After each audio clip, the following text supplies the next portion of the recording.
नमस्कार साथियों। अमेरिका और ईरान की जंग में साइबर वॉरफेयर की क्या भूमिका है और कौन कितना प्रभावित कर रहा है, आइए जानते हैं आज अपनी इस वीडियो में।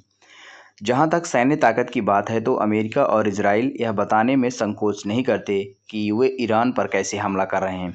तस्वीरों और आकर्षक वीडियो के साथ अमेरिकी कमांडर हर कुछ घंटों में सोशल मीडिया पर उन हथियारों और लड़ाकू विमानों के बारे में पोस्ट कर रहा है जिनका इस्तेमाल किया जा रहा है।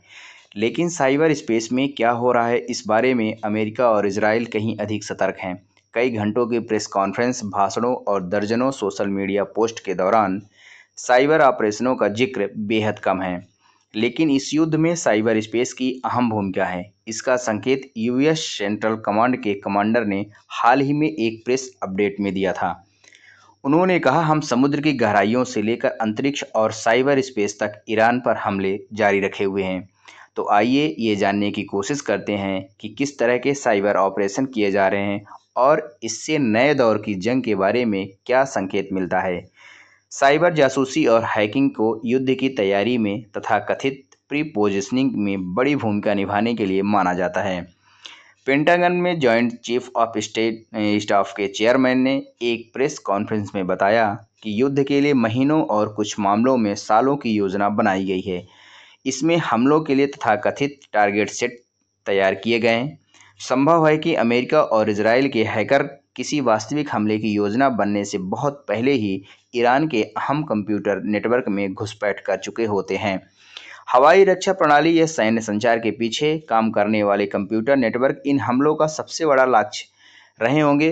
हालांकि इजराइल ने सीसीटीवी और ट्रैफिक कैमरों को हैक करके एक बड़ा निगरानी नेटवर्क बनाया था ताकि आयतुल्लाह अली खामनेई और उनके कमांडरों की रोज़मर्रा की गतिविधियों के पैटर्न को समझा जा सके। यह उस हमले की तैयारी का हिस्सा था जब अली खामनेई की मौत हुई। साइबर सुरक्षा कंपनी चेकपॉइंट के इंटेलिजेंस विशेषज्ञ ने कहा कि इंटरनेट से जुड़े कैमरे साइबर युद्ध में निशाना बन गए हैं, क्योंकि वो बहुत कम लागत और पर सड़कों और इमारतों की रियल टाइम जानकारी देते हैं। विश्लेषकों का कहना है कि इस तरह की जानकारी का ग्राउंड पर मौजूद जासूसों से मिलने वाली पारंपरिक खुफिया जानकारी से मिलान किया जाता है। पूर्व इजरायली सैन्य साइबर रक्षा विशेषज्ञ ने कहा, साइबर आमतौर पर अपने आप में निर्णायक हथियार नहीं होता, लेकिन यह आपकी ताकत को कई गुना तक बढ़ाता है और जमीन पर चल रहे अभियानों को समर्थन देता है। शुरुआती हमलों के बाद हुई एक प्रेस कॉन्फ्रेंस में जनरल ने बताया कि यूएस साइबर कमांड और यूएस स्पेस कमांड के कर्मचारी सबसे पहले सक्रिय हुए थे। इन्होंने ईरान की देखने, संचार और प्रतिक्रिया देने की क्षमता को बाधित किया और उसे लगभग अंधा कर दिया। कुछ विश्लेषकों का मानना है कि आयतुल्लाह की सुरक्षा टीम को आने वाले जेट विमानों की चेतावनी न मिल सके, इसके लिए तेहरान के मोबाइल फ़ोन टावरों को जाम किया गया या बंद कर दिया गया। इस दावे की पुष्टि तो नहीं हुई, लेकिन ऐसा यूक्रेन में हो चुका है। अमेरिकी रक्षा मंत्री ने हाल ही की एक प्रेस कॉन्फ्रेंस में यह भी कहा कि ईरानी सैनिक हमला करना तो दूर, आपस में बात नहीं कर पा रहे हैं। ये टिप्पणियां राष्ट्रपति ट्रंप के उन शब्दों की याद दिलाती है जब उन्होंने वेनेजुएला के राष्ट्रपति निकोलस मादुरो के अपहरण की सफलता की तारीफ की थी। उन्होंने इस अभियान के बाद कहा था, हमारे एक खास हुनर के कारण काराकास की बिजली काफ़ी हद तक बंद कर दी गई थी। यह पुष्टि नहीं हुई कि राष्ट्रपति साइबर हमले की बात कर रहे थे या नहीं, लेकिन हाल ही में प्रकाशित अमेरिकी साइबर रणनीति में उन्होंने इस विशेष अभियान के लिए अपनी साइबर फोर्स की तारीफ की। ट्रंप ने कहा कि अमेरिका ने एक बेदाग सैन्य अभियान के दौरान अपने विरोधियों को अंधा और भ्रमित कर दिया। इसराइल पर यह आरोप भी लगाया है कि उसने ईरान में नमाज का वक्त बताने वाली एक लोकप्रिय ऐप बादे सवा को हैक किया, जिसे 50 लाख बार डाउनलोड किया गया। राइटर्स की रिपोर्ट के अनुसार जैसे ही बम गिरने शुरू हुए, इस ऐप के यूजर्स को एक पुश नोटिफिकेशन भेजा गया जिसमें लिखा गया था, मदद पहुंच गई है।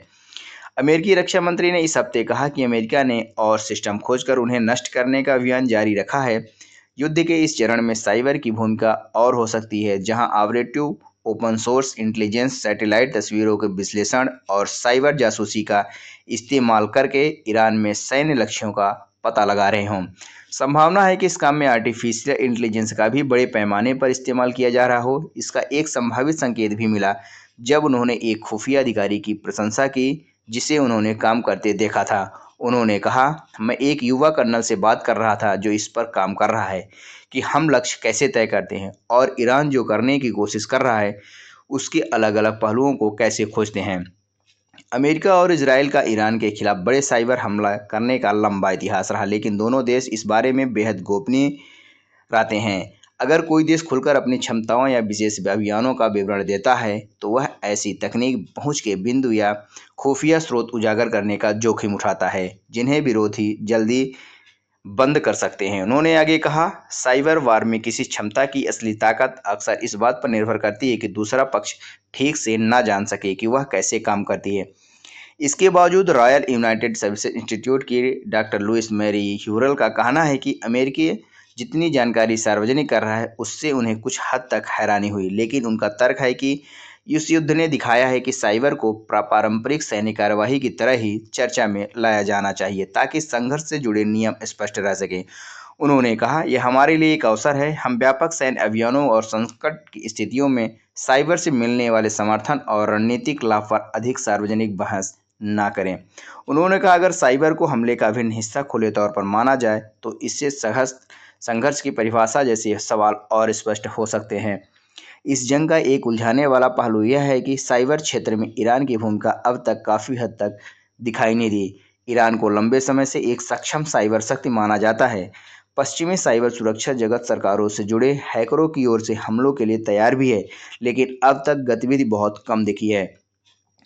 यह मानना मुश्किल लगता है कि इस युद्ध में ईरान साइबर का इस्तेमाल ना कर रहा हो। ये संभव है कि या तो इजराइल के कथित हमलों ने ईरान की क्षमता को प्रभावित किया या फिर उसकी ताकत का आकलन बढ़ा चढ़ाकर किया गया था। ईरान की प्रतिष्ठा पहले के हमलों से बनी है। ईरान ने साल 2012 में सऊदी अरब की तेल कंपनी आरामको के खिलाफ वाइपर मालवेयर का इस्तेमाल करके 30,000 से अधिक कंप्यूटर नष्ट कर दिए थे। और उन्होंने यह भी चेतावनी कहती हैं कि ईरान